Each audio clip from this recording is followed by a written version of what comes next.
The Ontario government just passed controversial legislation known as Bill 60, or the Fighting Delays, Building Faster Act. It's a big omnibus bill that bundles together a number of major changes. But the thing that has spurred protests and backlash are the reforms to how Ontario's rental system works. Premier Doug Ford's government walked back one of the more contentious points that would have allowed for faster evictions of tenants. But critics are worried that what remains in the bill would still lead to more evictions and worsen the homelessness crisis. The government argues that the bill would restore balance to the landlord-tenant system. Today, the Globe's real estate reporter, Shane Dingman, is here to talk about what these legislative changes are, why they are so contentious, and what impact they will have on the people living in Canada's largest rental market. I'm Cheryl Sutherland, and this is The Decibel from the Globe and Mail. Hi, Shane. Thanks for coming on the show. Thanks for having me. So, Shane, Bill 60 is a big omnibus bill that is making changes to a number of things, from road use policies to infrastructure governance. But the big standout we're going to focus on today are the reforms to renting in the province. So, top level, what does this bill change? This bill is a response to sort of the long time backlog issue at the Landlord Tenant Board, which is the tribunal that we use in this province to resolve disputes between tenants and landlords. And there was a time when, there was it would take a few weeks to get through the Landlord Tenant Board. These days it can take months. And as that situation has persisted for years now, the government has come under increasing pressure to make changes to speed this up. And they've tried to spend millions of dollars on fixing the LTB. Now they're trying to change some of the legislation to make it faster to evict certain types of tenants. And what they say is they're really focused on tenants who are bad actors who are not paying rent. Mm-hmm. So they've tightened up some of the rules around not paying rent and what you can do about that. And they've also sort of introduced this idea that they're going to create a new category of eviction sort of for the persistent non-payer of rent. They haven't defined what that means, but you can sort of get a sense of what they're after. Okay. And so, the Landlord Tenant Board, just to kind of explain what that is, basically it's where landlords and tenants go to kind of talk about disputes they have. Yeah, I mean, there was something like 87,000 applications to the Landlord Tenant Board in the last year. Something like 70 some odd thousand of those were landlord applications for eviction for not paying rent, or maybe they wanted to use it for themselves, or maybe they wanted to renovate it. Sometimes these are called renovations. So the vast majority are landlords applying to evict a tenant at the LTB.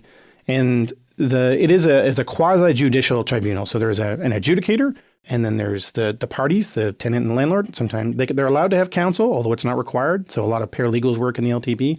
There's also a group called the Tenant Duty Counsel Program, which is a not-for-profit free legal advice that's there to give advice to tenants who oftentimes do not have legal counsel. Okay. That's kind of how it works. And it's all digital now. So there used to be in-person hearings. Now it's all digital. So you can go in and watch some of these hearings if you want. I've watched many, many hours of the LTB. A lot of very interesting human stories that come out of that. Okay. And we'll get into some of the changes in a bit. So I just want to kind of lay out what we're talking about and why this has gotten so much backlash. And so one thing I want to say is I know that we're focusing on changes in one province here, Ontario, but this is Canada's biggest rental market. So these changes do affect a lot of people. Oh, yeah. 30% of Ontario's population is renters. 48% as of 2021 in Toronto are renters. So it's a huge, huge number. Millions and millions of people are renters in this province. And the people who support tenant rights believe that this bill undermines the rights of almost every one of those people. Right. Even though the government says they're aiming at bad actors who don't pay rent and who are causing chaos at the LTB, the effect of these rules will apply to all of those renters. So, for example, one of the things that they're doing is that if you were late for rent, used to be you got a notice, and then 15 days after that notice, the landlord could apply to evict you. Now they've shortened that to 7 days. That doesn't sound like a big change. 15 to 7, what's the difference? But if you think about it in terms of a person who's actually trying to afford their rent, if they miss a rent payment, 7 days isn't even enough time necessarily for a paycheck to arrive, right? That's not, a normal pay period is 2 weeks or maybe once monthly. So this means that people will not have an opportunity to what they call cure their non-payment, which is, in the past, people have said this is more common than evictions. If you're late, your landlord gives you a notice, you cure it. You find that money. You go out, you ask friends and family, and you fix it. Now you've got less time to do that. And a lot of tenant advocates say this is going to actually increase evictions and not sort of just go after people who are abusing the system. Yeah, yes. Because on paper, like from 15 days to 7 days, it doesn't sound like a lot. But, that is, like you said, it's a paycheck. So to find that money in 7 days would be very difficult for some people. Yeah. I think sometimes it's important to step away from the policy and describe how it actually works in real life. I've done stories about how evictions work and how often some people get 3 or 4 different notifications and 3 or 4 different applications for eviction over a short period of time because they fall behind. Mm-hmm. I talked to a woman a few years ago who she was a physical trainer, right, like personal trainer at a gym, and her finger actually got stuck in the door, a broken door at her rental building, and it got injured, and she couldn't work for like 4 or 5 days, not even a week, 4 or 5 days she couldn't work. That put her behind because she was like an hourly worker, and she missed her first rent payment because of that.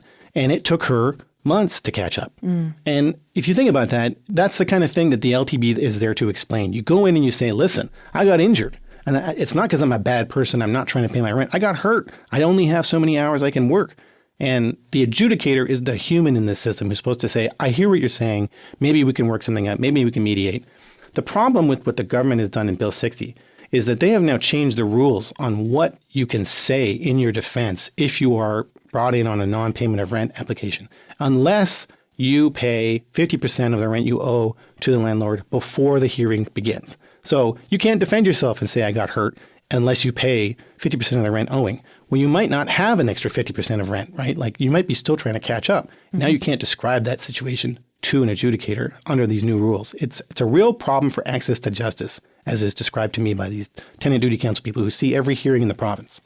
Can you just help me understand like how we got to this point of like there's this Residential Tenancies Act, and how did we get to this point, and why was it important to have these protections for tenants? It's an interesting question because if you go back in time, then I'm sure a lot of people prior to this creation of this act are asking the same question, and I think the answer really is the social contract, right? Like it's part of the sort of modern like sort of welfare state of like we will take care of people, and if you're a landowner, a landlord, you have responsibilities as well as rights. There were all sorts of horror stories in the sort of pre-Residential Tenancies Act sort of environment of like lack of maintenance, of cold water tenements, of places that didn't have running water, didn't have heat, didn't have proper toileting.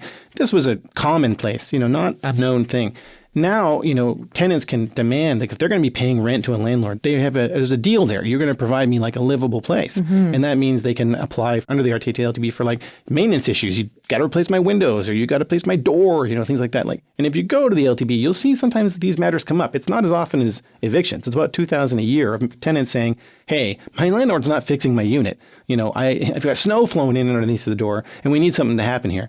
So that's kind of why we have these rights, because fundamentally, these are also fellow residents and citizens of this country. They have rights to, sort of safety and comfort. Housing is not an explicit right in Canada, but it is a widely agreed upon need in value. Okay.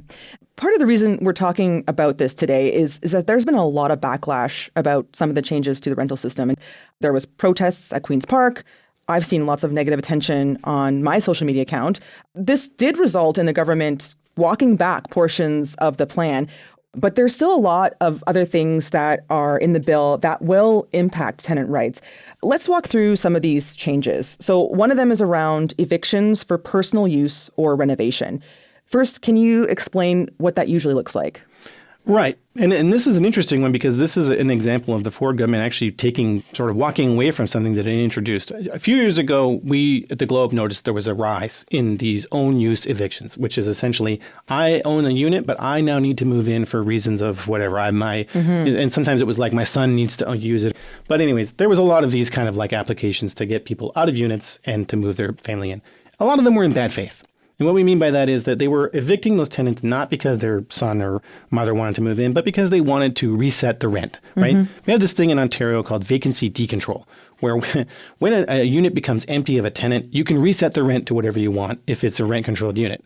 Most units that were built before 2018 are rent controlled. So there's an annual cap, a percentage of how much you can raise the rent if there's an existing tenancy. And it's usually pretty low, right? It's like between 2 and 4% around that? Yeah, which again, it was lower even than that in previous times. Yeah. And it sort of has gone up after the COVID period because of the rapid inflation in housing costs. A lot of landlords were well behind.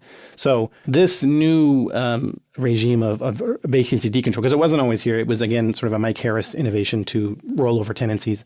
A lot of people people on the left, particularly housing advocates, would like to see that end because they say it creates incentives to evict people. They're not wrong. There are incentives. And, even the biggest landlords in the country sometimes refer to that incentive of like turnover in order to keep their buildings sort of closer to market rent as like a function of the process of being a landlord. So this own use stuff, the province actually really increased the fines for bad faith own use evictions a few years ago. But now what the government has said is, all right, we used to have to give you notice in order to do this, and we still will have notice. But if you give 120 days notice, I no longer even need to pay you compensation. So I need to use this unit. If I give you 120 days, I won't be paying you any compensation. Currently, or I should say previously, if you got a notice within 60 days, then you had to pay a 1 month rent compensation. As in the landlord had to pay the renter? Yeah. Okay. So to help the renter with moving expenses and everything, because it can be 60 days is not a lot of time to prepare for a new housing situation. Okay. And so what would the negative impacts be for a tenant in this case? I mean, I think there's two things. You lose your housing, right? Which is always a challenge. Like for anybody who's ever been evicted, it's a shock. And, you're also no longer going to be compensated to help you with moving costs. Maybe you had a rental deposit, you might get that back. You might not. Some people don't do those. Some people apply it to the last month. So it can be difficult to pull together first and last month rent, particularly now. Again, this really becomes a problem for people on fixed incomes, people who have lower incomes, because if they've been renting for, say, 10, 15 years, the rental environment that they're going into today is dramatically different. The price is much higher now. Yeah, like a one bedroom is typically $2,000 or thereabouts in the city. It floats around a bit. But that's a lot for somebody who was paying, say, $1,000 a month. We'll be right back.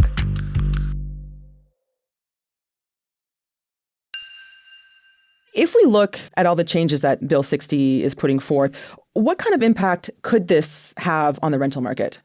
I think the first thing you'll see more evictions because this smooths the path for quicker eviction filings.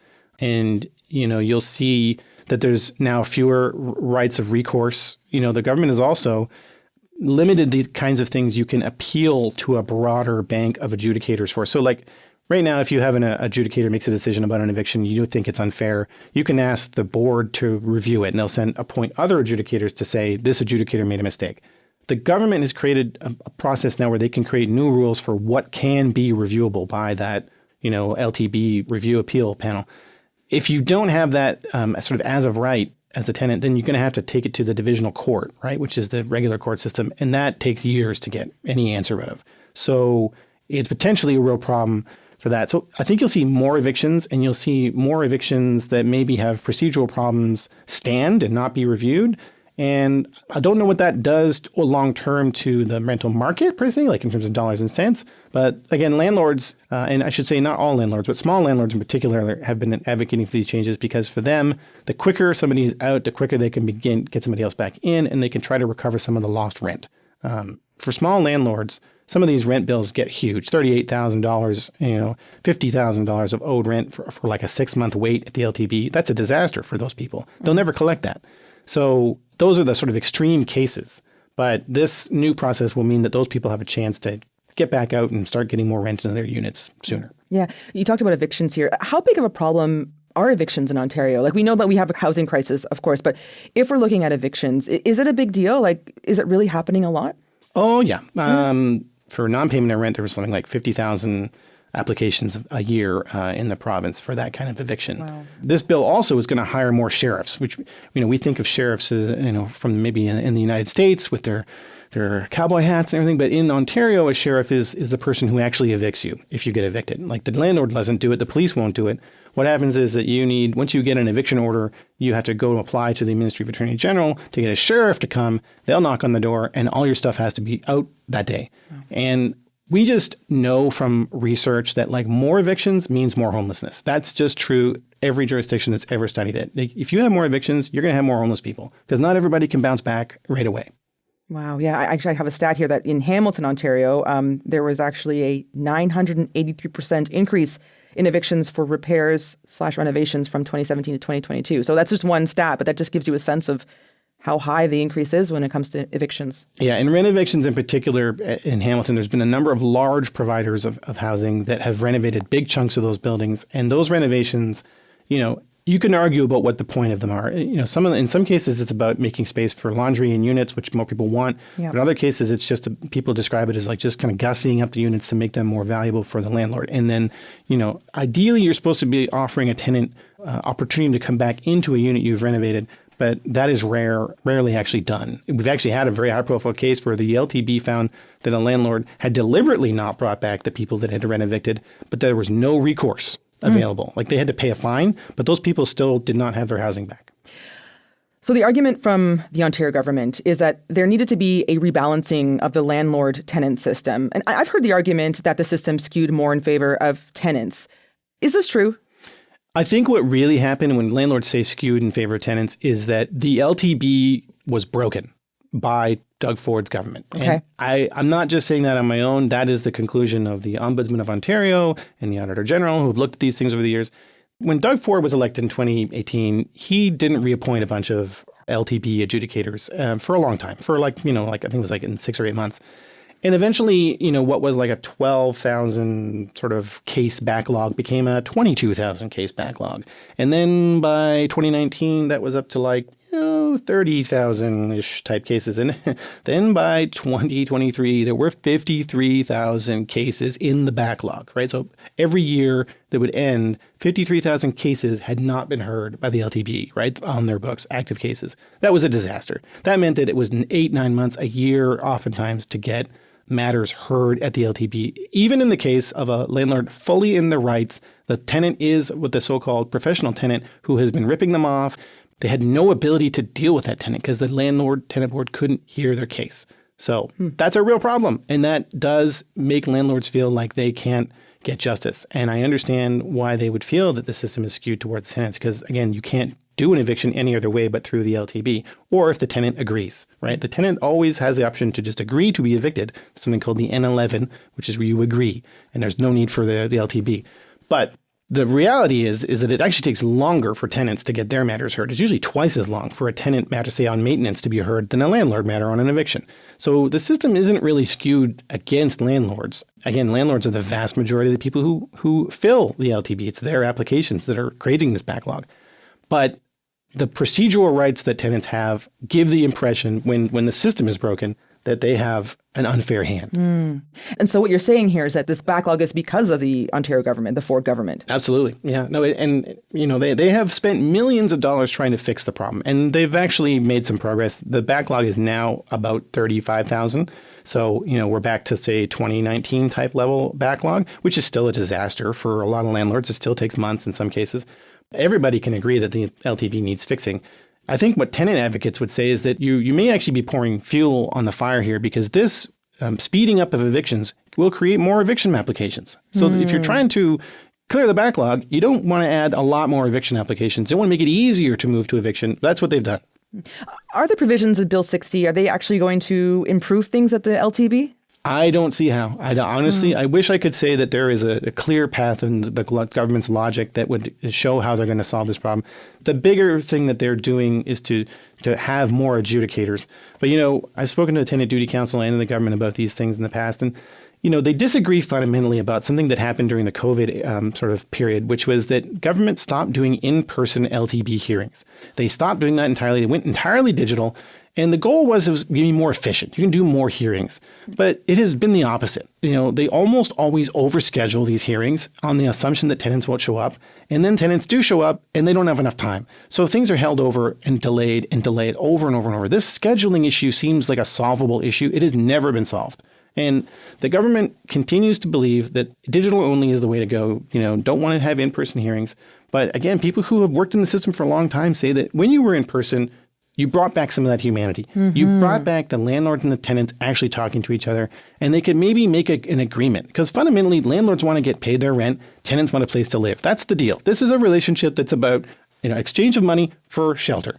If you can find a way to break through some of the procedural stuff and maybe the hurt feelings about this or that matter, you can sometimes get to a solution. And that's what, people who worked in the system when it was in person say happened more often than not. You would get to a time to say, oh, okay, we're calling this matter now. And they'd say, we've already resolved this. So off you go. So just to end here, Shane, big picture, what does this all mean for all the people involved in Ontario's rental market? I'm talking about the landlords and the renters here. What does this all mean? I think it's going to be a challenging period coming up because I think there's going to be less sort of trust on the tenants' parts, which can create problems. If you think your landlord's trying to evict you, you behave differently towards your landlord. And it also is true of landlords where if you think the answer to everything is an eviction because it's easier now, you may be skipping over solutions that are easier and maybe less disruptive for you than seeking an eviction. So I don't think eviction should be the first resort, and I don't think it should be necessarily faster for everybody. And I think that these new rules are going to make it a little bit more tense out there for the foreseeable future. Shane, this has been a really great conversation. Thanks so much for coming on the show. Thank you for having me. That was Shane Dingman, the Globe's real estate reporter. That's it for today. I'm Cheryl Sutherland. Our producers are Madeline White, Michal Stein, and Ali Graham. David Crosby edits the show. Adrian Chung is our senior producer, and Angela Pacenza is our executive editor. Thanks so much for listening, and I'll talk to you soon.